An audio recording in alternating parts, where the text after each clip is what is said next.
ನಮಸ್ಕಾರ ಎಲ್ರಿಗೆ ಸೊ ಇವತ್ತಿನ ಏನು ವಿಷಯ ಅಂತ ಹೇಳಿದ್ರೆ ಒಟ್ಟಿಗೆ 5 ಜನ ನಾಮಿನೇಟ್ ಆಗಿದ್ದಾರೆ. ಸೊ ಇಲ್ಲಿ ನಾಮಿನೇಟ್ ಆದವರು ರಾಶಿಕಾ, ಅಶ್ವಿನಿ ಮತ್ತೆ ಸ್ಪಂದನ, ಇನ್ನು ಧ್ರುವಂತ್ ಹಾಗೂ ಯಾರು ಧನುಷ್. ಸೊ ಈ 5 ಜನರದಲ್ಲಿ ಯಾರು ಈ ವಾರದಲ್ಲಿ ಯಾರು ಮನೆಯಿಂದ ಆಚೆ ಹೋಗಿದ್ದಾರೆ ಅಂತ ಹೇಳಿ ನೋಡ್ಕೊಂಡು ಹೋಗೋಣ. ಸೊ ಈ ವಾರದಲ್ಲಿ ಅಂತ ಹೇಳಿದ್ರೆ ಲಾಸ್ಟ್ ವಾರದಲ್ಲಿ ನೀವು ನೋಡಿದ್ರಿ ಮಾಳು ಹಾಗೂ ಸೂರಜ್ ಅವರು ಮನೆಯಿಂದ ಆಚೆ ಹೋಗಿದ್ದಾರೆ.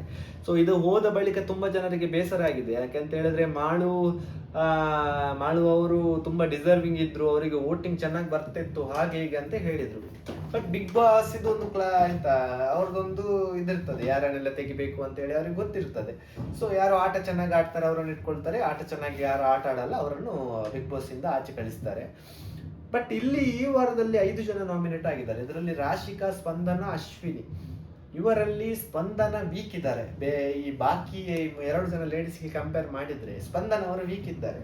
ಬಟ್ ಸ್ಪಂದನ ಅವರು ಇಲ್ಲಿ ತನಕ ಬಂದದೇ ಗ್ರೇಟ್. ಫಸ್ಟ್ ವಾರದಿಂದ ಯಾವಾಗ ಹೋಗ್ಬೇಕಿತ್ತು, ಬಟ್ ಇಲ್ಲಿವರೆಗೆ ಸೇವ್ ಅಂತ ಸೇವ್ ಆಗಿ ಬಂದಿದ್ದಾರೆ. ಅಷ್ಟು ಸಹ ಏನೋ ಅವರಿಗೆ ವೋಟ್ಸ್ ಅಷ್ಟು ಬೀಳ್ತಾ ಇಲ್ಲ.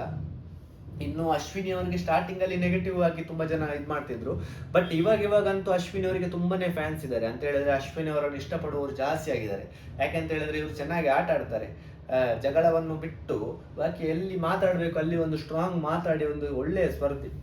ಒಂದು ವೇಳೆ ಅಶ್ವಿನಿ ಅವರು ಸ್ಟಾರ್ಟಿಂಗ್ ಅಲ್ಲಿ ನೆಗೆಟಿವ್ ಆಗಿ ಆಗದಿದ್ರೆ ಉಂಟಲ್ಲ, ಇವತ್ತಿಗೆ ಬಿಗ್ ಬಾಸ್ ವಿನ್ನರ್, ಈ season Big Boss winner guarantee Ashwini ಆಗ್ತಿದ್ರು. ಯಾಕಂತ ಹೇಳಿದ್ರೆ ಅವರೊಂದು ಜೆನ್ಯೂನ್ ಆಗಿ ಆಟ ಆಡಿದ್ದಾರೆ. ಜಗಳ ಅಂತ ಬಂದಾಗ ಜಗಳ, ಕಾಮಿಡಿ ಎಲ್ಲನೂ ಮಾಡ್ಕೊಂಡು ಬಂದಿದ್ದಾರೆ. ಸೊ ಸ್ಟ್ರಾಂಗ್ ಸ್ಪರ್ಧಿ. ಬಟ್ ಸ್ಟಾರ್ಟಿಂಗ್ ಅಲ್ಲಿ ಸ್ವಲ್ಪ ರಕ್ಷಿತನ ವಿಷಯದಲ್ಲಿ ನೆಗೆಟಿವ್ ಆಗಿ ಆದ್ರು. ಅದಾದ ಬಳಿಕ ಜನರು ಒಮ್ಮೆ ನೆಗೆಟಿವ್ ಆದ್ರೆ ಅದು ನೆಗೆಟಿವ್ ಇರ್ತದೆ, ಎಷ್ಟು ಪಾಸಿಟಿವ್ ಅಂತ ಬಂದ್ರು ಸಹ ನೆಗೆಟಿವ್. ಅದಾದ ಬಳಿಕ ರಕ್ಷಿತಾ ಹಾಗೂ ಗಿಲ್ಲಿ ಇವರಿಬ್ಬರ ಮಧ್ಯೆ ಪೈಪೋಟಿ ನಡೀತಾ ಇದೆ. ಇನ್ನು ಸಹ ಒಂದು ವಾರದಲ್ಲಿ ಏನಾಗ್ತದೆ ಅಂತ ಹೇಳಕ್ ಆಗಲ್ಲ. ಬಟ್ ಈ ಸಲ ವಿನ್ ಆಗುವ ಸಾಧ್ಯತೆ ಸ್ವಲ್ಪ ಕಡಿಮೆ ಇದೆ ಅಶ್ವಿನಿ ಅವರು. ಬಟ್ ಈ ವಾರದಲ್ಲಿ ಅಶ್ವಿನಿ ಅವರಂತೂ ಹೋಗಲ್ಲ. ಇನ್ನು ಧ್ರುವಂತ್ ಹಾಗೂ ಯಾರು ಧನುಷು ಹೋಗಲ್ಲ. ಯಾಕಂತ ಹೇಳಿದ್ರೆ ಲಾಸ್ಟ್ ವೀಕ್ 2 ಜನ ಹುಡುಗರು ಹೋಗಿದ್ದಾರೆ. ಎಲ್ಲರನ್ನು ಕಳಿಸಿದ್ರೆ ಮತ್ತೆ ಬಿಗ್ ಬಾಸ್ ಮನೇಲಿ ಯಾರು ಇರಲ್ಲ. ಇನ್ನು ಬಿಗ್ ಬಾಸ್ ಮುಗಿತಾ ಬಂತು, ಬಟ್ ಧ್ರುವಂತ್ ಅವರು ಹೋಗಲ್ಲ. ಇನ್ನು ಉಳ್ದದ್ದು ಯಾರು, ರಾಶಿಕಾ ಹಾಗೂ ಸ್ಪಂದನ. ತುಂಬಾ ಜನರು ಹೇಳುವ ಪ್ರಕಾರ ರಾಶಿಕಾ ಅವರನ್ನು ತೆಗಿತಾರೆ ಅಂತ. ಯಾಕಂತ ಹೇಳಿದ್ರೆ ಸ್ಪಂದನ ಅವರನ್ನು ಇಷ್ಟು ತನಕ ಸೇವೆ ಮಾಡ್ಕೊಂಡು ಬಂದು ಇನ್ನು ಟಾಪ್ 5 ಅಲ್ಲಿ ಸಹ ಬಿಗ್ ಬಾಸ್ ಕರ್ಕೊಂಡು ಹೋಗ್ಬೋದು, ಹೇಳಕ್ಕಾಗಲ್ಲ ಅಂತ ಹೇಳ್ತಾರೆ.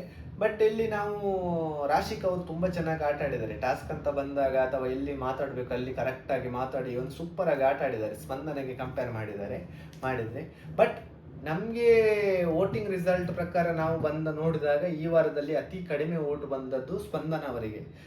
ಧ್ರುವಂತ್ ಮತ್ತೆ ಸ್ಪಂದನ, ಧ್ರುವಂತ್ಗಿಂತ ಅತಿ ಕಡಿಮೆ ಬಂದದ್ದು ಸ್ಪಂದನ ಅವರಿಗೆ. ವೋಟಿಂಗ್ ಪ್ರಕಾರ ನೋಡೋದಾದ್ರೆ ಸ್ಪಂದನ ಅವರ ಮನೆಯಿಂದ ಆಚೆ ಹೋಗ್ಬೇಕು. ನಮ್ಗೆ ಬಂದ ಇನ್ಫಾರ್ಮೇಶನ್ ಪ್ರಕಾರ ಸ್ಪಂದನ ಅವರೇ ಆಚೆ ಹೋಗ್ತಿದ್ದಾರೆ ಅಂತ ಹೇಳಿ ಒಂದು ಸುದ್ದಿ ಬಂದಿದೆ. ಸೊ ಏನೇ ಆಗಲಿ ಸ್ಪಂದನ ಅವರು ಹೋದ್ರೆ ಅದಕ್ಕೆ ಒಂದು ನ್ಯಾಯ ಇದೆ. ಯಾಕಂತ ಹೇಳಿದ್ರೆ ವೋಟ್ ಪ್ರಕಾರ ತೆಗೆದ್ರು ಅಂತ ಹೇಳ್ಬೋದು. ಒಂದು ವೇಳೆ ಧ್ರುವಂತ್ ಅಥವಾ ರಾಶಿಗೆ ಹೋದ್ರೆ ತುಂಬಾ ಜನರಿಗೆ ಬೇಸರ ಆಗ್ಬೋದು. ಏನೇ ಆಗಲಿ ಈ ವಾರದಲ್ಲಿ ಸ್ಪಂದನ ಅವರು ಆಚೆ ಹೋಗುವುದು ಬಹುತೇಕ ಖಚಿತ. ಸೊ ನಿಮ್ಗೆ ಈ ವಾರದಲ್ಲಿ ಯಾರು ಹೋಗ್ಬೇಕಿತ್ತು ಅಂತ ಹೇಳಿ ಒಂದು ಕಮೆಂಟ್ ಮಾಡಿ. ಮತ್ತೆ ಯಾರಾದ್ರೂ ಹೊಸವರು ನಮ್ಮ ಚಾನಲ್ ನೋಡ್ತಿದ್ರೆ ದಯವಿಟ್ಟು ಸಬ್ಸ್ಕ್ರೈಬ್ ಮಾಡಿ ವಿಡಿಯೋ ನೋಡಿ. ಇನ್ನು ಹೊಸ ವಿಡಿಯೋದೊಂದಿಗೆ ಬರ್ತೇನೆ. ಅಲ್ಲಿವರೆಗೆ ನಮಸ್ಕಾರ.